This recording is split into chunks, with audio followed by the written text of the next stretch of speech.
मैं अपने गुरु महादेव के चरणों में कोटि कोटि प्रणाम करता हूँ। साहब श्री हरिंद्रानंद जी के चरणों में प्रणाम करता हूँ। आप सभी को मेरा प्रणाम है। एक बार एक महिला के घर पर एक महात्मा जी आते हैं और वो महिला महात्मा जी की बहुत सेवा करती है।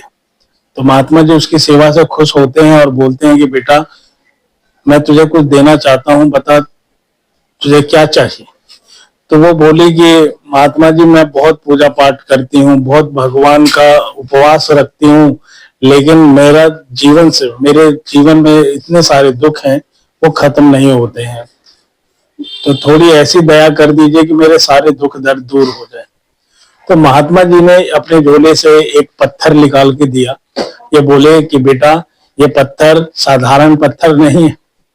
तेरे को जब भी कोई दुख होगा ना, तो इस पत्थर से बोलना, वो तेरी मुराद को पूरी कर देगा।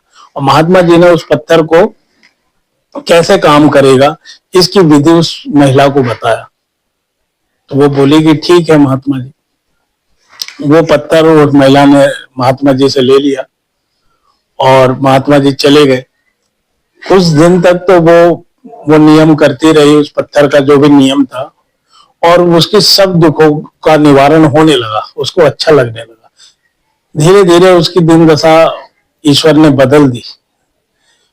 तो धीरे धीरे जब अच्छा दिन आ गया उसका, तो ये तो कहावत बिल्कुल सच है, दुख में सुमरन सब करे, सुख में करे न कोई, और सुख में सुमरन जो करे, तो दुख काहे को होए। जब उस महिला के जीवन में सुख ही सुख हो गया, तो वो पत्थर को भूल गई और उसको किसी कोने में रख दिया और उसके दिमाग से वो चीज ही हट गई कि महात्मा जी ने मुझे कुछ जिम्मेदारी दी है। उस पत्थर के बारे में वो विचार करना ही छोड़ दी। स्थिति क्या हुआ कि जब अच्छे दिन थे, वो धीरे धीरे बुरे दिनों में बदलने लगे और स्थिति बद से बदतर हो गई और इतनी बुरी स्थिति हो गई, उस महिला को अपना मकान तक बेचना पड़ा और अपने परिवार से भी बहुत दुखी हो गई और उसकी स्थिति बहुत ज्यादा खराब हो गई। मकान बिक गया, बच्चे घर छोड़ के चले गए और बहुत ज्यादा वो कष्टों में घिर गई। तो ऐसे ही महात्मा जी कुछ समय बाद उसी गांव में आए, उसी गांव से गुजर रहे थे। तो वो महिला के घर भी गए कि सोचा कि चलो पूछ लेता हूँ कि वो कैसी है मेरी बेटी।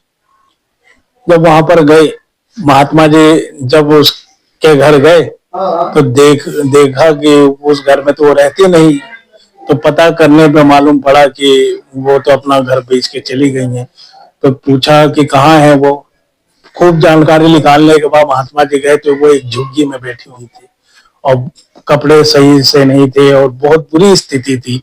महात्मा जी बोले कि बेटी, तेरी स्थिति ऐसे कैसे हो गई। तो वो रोने लगी और बोली, महात्मा जी, मेरी दिन दशा बहुत अच्छी हो गई थी और आपने जो मुझे पत्थर दिया उसको मैं रख के कहीं भूल गई और उसका मैं केयर नहीं कर पाई, उसका मैं नियम नहीं कर पाई, जिसके वजह से मेरी स्थिति आज ऐसी हो गई। तो गुरु भाई गुरु बहनों, हम सब दुखी आत्माओं को साहब श्री हरिंद्रानंद जी ने वही एक अनमोल पत्थर दिया है, शिव गुरु, और उस शिव गुरु के कुछ नियम बताए हैं। जो गुरु भाई गुरु बहन उस नियम को कर रहा है, तो उसके जीवन में बदलाव आ रहा है और उसके सब दुखों का निवारण हो रहा है। और जो उस नियम को नहीं कर रहा है, तो उसकी स्थिति बद से बदतर हो रही है और ये केवल कहने की बात नहीं, दिखाई भी देता है। तो आप सभी गुरु भाई गुरु बहनों से निवेदन है कि साहब श्री हरिंद्रानंद जी के माध्यम से जो 3 सूत्र मिले हैं और जो पारस रूपी पत्थर शिव गुरु के रूप में हमको साहब ने दिया है, उसका हम ख्याल रखें और उस पर हम अपने जीवन को समर्पित करें, तो हमारे जीवन में बहुत अच्छा बदलाव आएगा। आप सभी